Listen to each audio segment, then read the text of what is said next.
उधर यूपी में विधानसभा उपचुनाव को लेकर बीजेपी की बड़ी रणनीति तैयार है। अब उपचुनाव की कमान मुख्यमंत्री योगी आदित्यनाथ ने संभाल ली है और अपने मंत्रियों के साथ कोर कमेटी के सदस्यों को भी बड़ी जिम्मेदारियां सौंपी हैं। उपचुनाव को लेकर यूपी सरकार के मंत्री धर्मवीर प्रजापति ने जनतंत्र टीवी से खास बातचीत की। मंत्री धर्मवीर प्रजापति ने कहा कि हम सभी सीटें जीतने जा रहे हैं। वहीं सपा मुखिया अखिलेश यादव पर भी जवाबी हमला उन्होंने बोला। देखिए, उत्तर प्रदेश में विधानसभा का उपचुनाव होना है। रणनीति तैयार हो चुकी है, सभी मंत्रियों को जिम्मेदारी दे दी गई है। हमारे साथ उत्तर प्रदेश सरकार के मंत्री धर्मवीर प्रजापति हैं।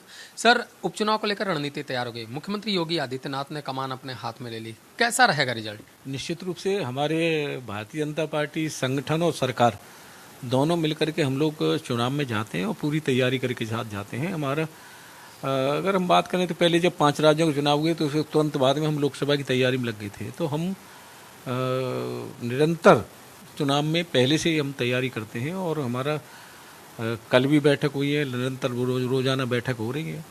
तो हम लोग पूरी तैयारी के साथ उपचुनाव में जाने वाले हैं और हमारी कोशिश रहेगी कि 10 सीटों पर चुनाव है, 10 लोग हम लोग जीतें।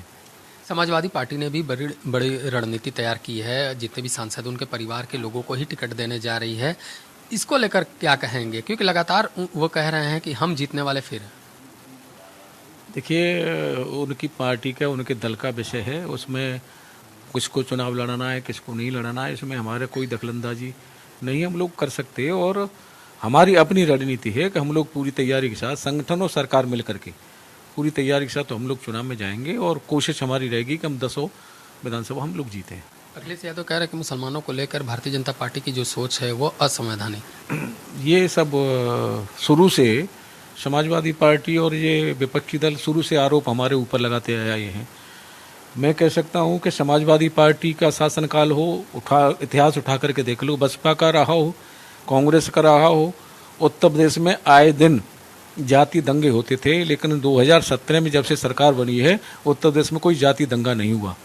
ये है भारतीय जनता पार्टी की सरकार और सुशासन की, मैं कह सकता हूँ, मजबूती स्थिति। तो ये आरोप लगाने से कुछ नहीं होता है। आरोप अनर्गल हैं। मैं कह सकता हूं कि भारतीय जनता पार्टी के शासनकाल में जितनी भी केंद्र सरकार की योजना हो, चाहे प्रदेश सरकार की योजना हो, अगर हम देखें तो सारी योजनाओं का लाभ हमारे अल्पसंख्यक समुदाय के लोगों ने लिया है। कभी हमने कोई भेदभाव नहीं किया। सारी योजनाओं को जो पात्र है सबको दी गई है, कभी कोई भेदभाव नहीं किया। और अगर वही समाजवादी पार्टी की सरकार देखे तो FIR जाति धर्म पूछ करके होती थी। अखिलेश यादव तो ये भी कह रहे हैं कि जो अयोध्या वाला मामला है, रेप का मामला, उसमें DNA टेस्ट की अगर हम बात कर रहे हैं तो ये तो भाजपा ने ही नियम बनाया था।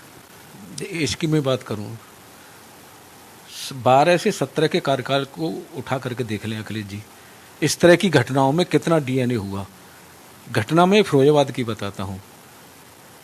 3 लड़कियां थी और तीनों हमारे हिंदू समाज की लड़कियां थी। एक 7 साल की लड़की, एक 11 साल की लड़की, एक 7-8 साल की लड़की। एक लड़की की बॉडी लखनऊ में मिली, एक लड़की की बॉडी ही नहीं मिली। एक लड़की की एक विशेष वर्ग के उस बस्ती में मिली, बोरे में बंद। तीसरी लड़की की, और उस लड़की के अंतरंग में कपड़ा, नाक में कपड़ा, मुंह में कपड़ा ठुसा मिला और 4 लोग पुलिस ने पकड़े भी। और वहाँ अखिलेश जी की सरकार थी। वहाँ जिले के अध्यक्ष, जिस समुदाय के लोग पकड़े गए थे उसी समुदाय के अध्यक्ष थे समाजवादी पार्टी के। आजम खां तक बात पहुंची और अखिलेश तक पहुंची। DM पे इतना प्रेशर बना दिया कि DM ने वहाँ बैठ करके पोस्टमार्टम कराया। बलात्कार की पुष्टि नहीं होनी थी। उस समय DNA की जरूरत नहीं थी, आज जरूरत है। जब लड़की बयान दे रही है, लड़की कह रही है, लड़की के परिवार वाले कह रहे हैं, तो DNA की जरूरत है। उस समय घटनाएं नहीं थी, उस समय भी घटनाएं थी, तो DNA तो उस समय भी होना चाहिए था। एक अंतिम सवाल, बहुजन समाज पार्टी भी उपचुनाव में जा रही है, आरक्षण को धार दे रही है, कोटे में कोटा जो लाया गया है वो नामंजूर कर रही है बसपा। लोकसभा के चुनाव में तो उन्होंने अपना स्थिति देख ही ली है। कोशिश बसपा कर रही है कि कहीं कोई अस्तित्व हमारा बच जाए। सब अस्तित्व की लड़ाई लड़ रहे हैं। हम लोग जो है पूरी तैयारी के साथ, हमारी संगठन सरकार की निरंतर बैठक चल रही है, हम लोग पूरी तैयारी से चुनाव में जा रहे हैं। धन्यवाद हमसे बात करने के लिए। तो साफ है कि मंत्री धर्मवीर प्रजापति का कहना है कि उपचुनाव जो होगा उसमें भारतीय जनता पार्टी पूरी रणनीति के साथ उतर रही है और ज़्यादा से ज़्यादा सीटों पर जीत भी हासिल करने जा रही है। कैमरामैन पवन के साथ अवनीश कुमार, जनतंत्र टीवी, लखनऊ।